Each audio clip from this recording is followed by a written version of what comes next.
I often find myself having very similar conversations with different people and even topics that I cover on these videos. And there's a reason for that, because so much of what we talk about here are things that people are dealing with every day. And not just things that have happened, but things that continue to show up in our current lives in some way or another that has an impact. And today I want to share some thoughts and some ideas and suggestions if you might be struggling with the idea of boundaries and relationships. And who doesn't? Welcome. I'm Peggy Oliveira. Thank you for joining me. It is good to be back with you, and I'm excited to start connecting with you again more regularly. So, over the last several weeks, there have been a lot of things that have kind of come up in that I've recognized that I thought, oh, I could do a video on that. I could do a video on that. And I haven't, because I've been trying to take that time off, and I've actually been kind of sick a little bit. You can probably still hear it in my voice a little bit. But my VA shared with me a comment that was left on one of my videos. And because it has so much relevance, I think for people in potentially some different ways, I wanted to address it. And before I share the comment, I just want to say that this has nothing to do with the person or their thoughts or perspective or anything like that. But the reason I'm actually sharing the comment with you is because the comment was left on one of my videos. And I know quite often people will read through some of those comments. And when you take in the comments from other people, if they're comments that are encouraging, that can feel good. When there are comments that can bring up things for you, it can really have a significant impact, because in that moment, if it brings up something for you, it's likely reinforcing something that doesn't feel good. It's likely reinforcing shame or guilt or self-doubt. And that, as we've talked about many times, that sticks with us for a longer period of time. And it also has kind of more of a significant impact on how we feel, how we respond in those moments, and potentially in the following days even, or even longer sometimes. And so in sharing this specific comment, excuse me, on a video that was left on my channel, I just want to kind of point out the relevance and even significance of how often we can see or hear different things, especially on YouTube or social media, or even potentially like if people are commenting on a journalistic article. What we take in from that can have a pretty significant impact. And so, kind of just as a cautionary thing, to be mindful of that, to be mindful of how you are responding internally in your thoughts, or even in how your body responds on a physiological level. Paying attention and noticing what is happening. And sometimes you may not necessarily notice much in the moment, but you might find yourself later having a reaction to it. So this particular comment brings in boundaries, family relationships, potential abuse and neglect, and religion. And I know that many times we have talked about, well, the impact of all of those things in kind of a variety of ways that you can be impacted by it. So I'm going to read the comment. And again, this is This is not about the person. It's not trying to disparage this person at all or anything. This is unfortunately a really common idea, a really common thought that is expressed to people over and over again. And aside from this very specific comment, the idea of it as a whole is expressed in a variety of ways under a lot of different types of circumstances. So I'm going to read it, and then I want to talk about my thoughts about what is suggested in this comment. So remember right now which video it was. I'll take a look and see if I can give you that information in the description. So this person commented, "You may not be encouraging estrangement, but you definitely don't sound like you're discouraging it. Like so many therapists, you come only from the feelings perspective. Have you ever heard of the 10 Commandments, specifically the 5th commandment, to honor your mother and father? I'm sure you agree that it's not okay to steal, lie, or murder. Those are all in the 10 Commandments, but what about the one to honor your mother and father? Even if you can't stand your parents, you can still send them a birthday card or something. It doesn't have to be total cutoff, no contact." So first, I would encourage you to just kind of notice what comes up for you. You may be in agreement with this, and if so, that's perfectly okay. But I suspect for a lot of you, there is a reaction that's happening, and it might be a fairly mild, just kind of your thoughts about it, or you might notice something happening internally with this suggestion, this idea.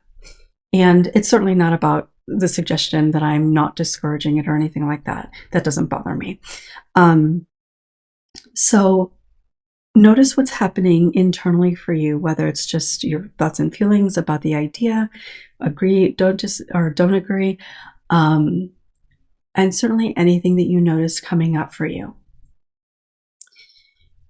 So, as I said, this idea, these types of thoughts and suggestions and beliefs are things that people are dealing with all the time. Even for people that are very religious and people that are not, and it can have a different sort of impact. So even people that believe in that, and I will say that some of the people that have had the most difficulty healing, and I have kind of mentioned this before, quite a few of the people actually that I have worked with over the years that have quite a bit of difficulty healing, a big part of that challenge comes from the ideas that they are given, the beliefs that are enforced and reinforced over time about different aspects of what their religion tells you. And the idea of honoring your parents in some capacity, whatever that might look or sound like, that is pretty prevalent in excuse me, in many aspects. And it's one of the things that people really, really struggle with along this healing journey. And even for people that are not particularly religious, there's a societal expectation, often coming from religion, but there is a societal expectation that as individuals, that we have to honor and respect and always be there for our parents, that we have to take care of them, and that we're a horrible person if we don't, whether that comes from societal expectations or some other aspect. And navigating the challenge, navigating the beliefs and the fears around those beliefs is a real challenge, a significant challenge for people who are healing, particularly when part of their healing, which is often the case, has something to do with one of their parents, and oftentimes both of their parents. So I want to talk a little bit about that idea of estrangement, going no contact. I've relatively recently done a video on that. It's probably what that comment comes from. And I do, just to be clear, it isn't something that I just automatically encourage. And if somebody comes to me and says, you know, I feel like I need to cut off contact with a parent, particularly like if that's very early on in our work together, I will talk to them about that and talk to them about why they feel that's important to do, what they hope to gain from that, the repercussions of that for themselves on an emotional level, on a realistic level. We will talk through all of that. And even in situations in which I believe that it is the healthiest thing for them, I don't generally push people to do that. I will express my thoughts as to how it can be unhealthy to continue in that situation. We certainly talk about how to create boundaries and not feeling guilty about setting boundaries that need to be set and that sort of thing. So I think most of you probably understand that about how I tend to think of this. But just to be sure, I wanted to say that. And my channel is about, and everything that I talk about and the work that I do is working with survivors of childhood trauma. More specifically, or more generally speaking, most of my clients have a history of childhood sexual trauma, certainly at this point in my career. And the unfortunate reality, and it really is incredibly unfortunate for so many reasons, the unfortunate reality is that the majority of the time, a parent, or sometimes both parents, have contributed to the harm that my client, people within our community, have experienced, and sometimes continue, in fact, oftentimes continue to experience. That is the reality. Now, there are certainly some exceptions to that, in which maybe their abuser was not somebody within the family and both parents were very supportive, believed them, supportive of their healing, respect boundaries and that sort of thing. I have, I don't know, maybe had a couple of clients like that over the many years I've been doing this. So again, I'm not talking about a general population of human beings.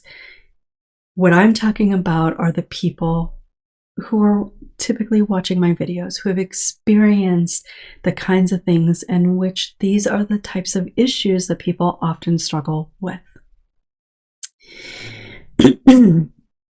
So, as I said, it is an unfortunate reality. And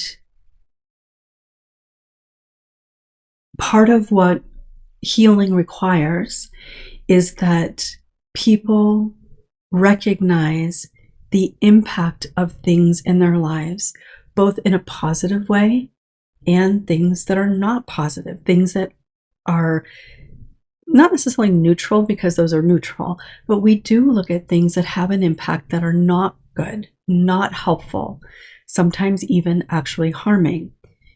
We have to be able to look at those things. I've talked about this before as well, because if you continue to be around situations or people that continue to harm you in some way, healing is really, really difficult, if not impossible, depending on the circumstance and the relationship. So we absolutely talk about the kinds of things that are in their life that are not helpful to their healing. And again, for many people, that is relationships sometimes one in particular, sometimes a few different ones, and sometimes with different types of people in their life. And the degree to which it's not helpful or potentially even harmful can vary significantly. But we talk about those things because we have to find a way to minimize the impact. And often that might require a boundary. And what that boundary looks like is going to be different for everybody. It's going to be different depending on the relationship and the natural amount of contact that you have. It's going to be dependent on the amount of harm that has been created, on where that person who created the harm is now. Are they continuing to create the harm? Are they in denial about it? Are they not willing to have a conversation about it? Those things are more significant than I feel like the person doesn't get it when I'm around them, even though I haven't shared anything with them. So like that kind of thing we will talk about, and talk about the importance of being able to share if you feel like the person isn't getting it, right? So we have to be able to kind of uncover all of those things and talk about them. That is an important part. It's a necessary part of healing. And it is one of the most challenging things to create those boundaries, which is one of the reasons I talk about boundaries so often. I want to address the other aspect of this comment, because as I have recently said in a video, and again, I don't remember exactly which video that was, but I talked about religion and the challenges that it can create, both in terms of harm that people experience in their life and absolutely within healing. And the comment that I shared with you, talking about the 10 Commandments and honoring your mother and father, and the idea that even if you can't stand them, and this I think is part of the challenge, because that's what people end up making themselves believe, that this is about, I just don't like you. And if it was that would actually be so much more simple for people. But the problem isn't that you can't stand the people that you have to set boundaries with, or that you have to set those types of decisions to be no contact. It isn't that you can't stand them. It's that you love them and desperately want them to honor you, to show that they love you, to stop harming. That's why it's so difficult, because it hurts. If it was that you couldn't stand them, it wouldn't be that big of a deal. But this way of thinking about it that people have, the people that we want to support us, the people that sometimes think they're being helpful by sharing their nuggets of wisdom with you, it can actually be incredibly harmful, because when you hear that, it can say, okay, I just need to get over this. I need to stop being angry with them. It wasn't their fault. It's not about that. I have never had a conversation with somebody in which it was just, I'm angry at them and I don't like them, and so therefore I'm setting this boundary. Truly, it has never been that, and it would actually be easier if it were. So the idea that there are people out there, and this is true even for survivors, which also complicates the healing, because I've worked with survivors who have had that way of thinking because that's how they were brought up, and they thought they just needed to get over it. They just needed to forgive.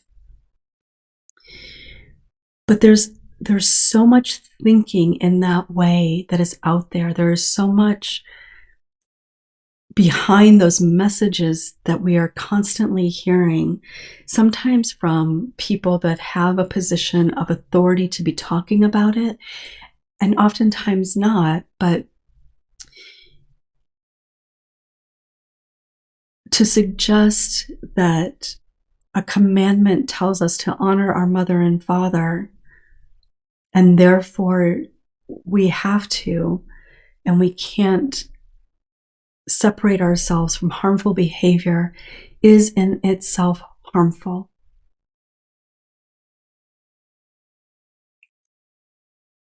It's actually incredibly harmful. And it's part of what can keep people stuck.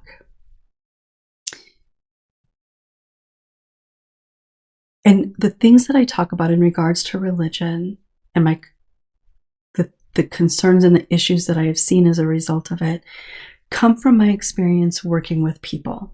I was not brought up religious. I have done some learning around some different religions to try to understand better. But it is not an area that I am anywhere close to being an expert on. I just know what people bring to me. I know the challenges that they have. I know the devastation that the beliefs that have been ingrained in them, that it creates in so many ways. And when we hear people, whether it's somebody within the church or other people, just kind of casually commenting on something,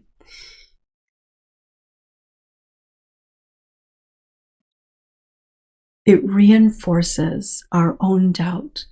It reinforces unworthiness. It reinforces the guilt and shame that so many people are already carrying around, whether it's related to religion or something else.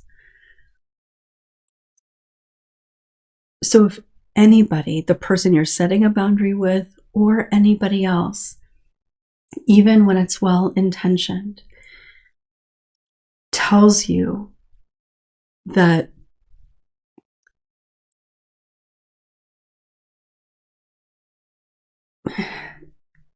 it doesn't matter how you feel, it doesn't matter what happened, you should still do this or that thing,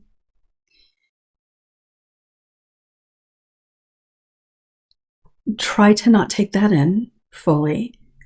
I think there can be circumstances in which you take a step back and think, okay, is there anything here that might be helpful for me? But if people are saying you should, or are suggesting that there's something that you should be doing without understanding nuance and context, it's always an indicator to me to take a step back, check in with yourself, and think about the source of that information. And when I say the source of that information, is that source of information somebody that you value and respect? Is it somebody that you can look at and think that they are healthy, that they have healthy relationships, that they are experiencing or showing up in the world in the way that you want to experience things or show up in the world? And again, this has nothing to do with this person that left the comment. I don't know who that person is. But it's just a way to think about how much of the information that this person is sharing do I want to take in? Even if it makes me feel bad, is there something here that can be helpful for me to take in? And if that is somebody that you value and respect, then maybe consider that. And I say consider, not just take it as fact. Certainly not take it as something that, okay, what I'm doing is wrong and I have to do this instead.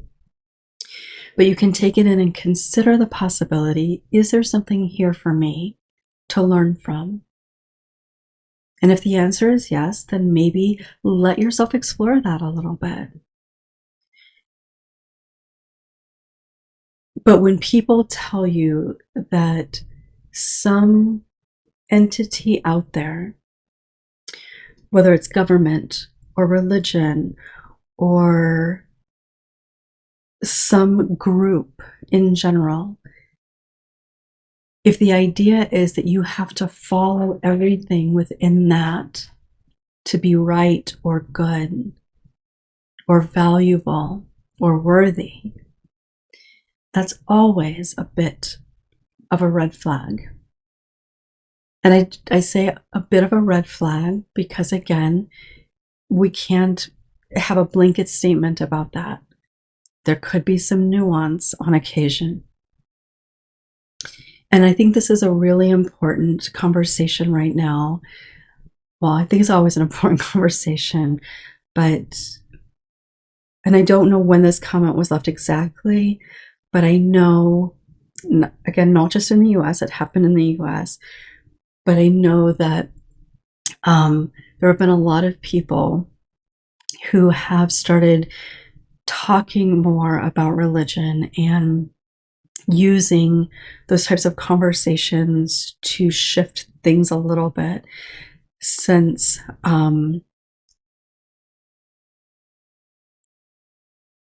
murder of somebody that was pretty prominent within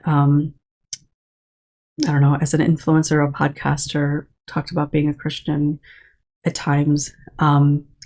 So that has, I think, really kind of pushed people who tend to think that way more in that direction, which, just in terms of the kind of energy that we're experiencing, is affecting a lot of people in a variety of ways. So as you are taking in or hearing different people talk about different types of things related to that, try to be mindful of how you're feeling, how it's feeling when you take it in, and being intentional about allowing yourself to move out of that. Take care of yourself in some way that's going to feel replenishing to you, that's going to help you trust in yourself a little bit more, so that you don't feel overburdened, disempowered, or certainly bad about yourself. So I would love to hear from you. I am back, and I am hopefully very soon. This is my first week back, so I am just kind of getting back into things, but I am going to hopefully very soon start responding to comments. I did write a blog about that last thing that I was just talking about. I'll share a link to that as well. I believe I have a couple comments there that I need to respond to as well, so I'm also going to be doing that relatively soon. So I am really happy to be back and connecting with you all. And thank you for being here and being a part of this community. Thank you for sticking with me during these several weeks off. And I'll look forward to re-engaging. Thanks so much for being here. I'll look forward to seeing you next time.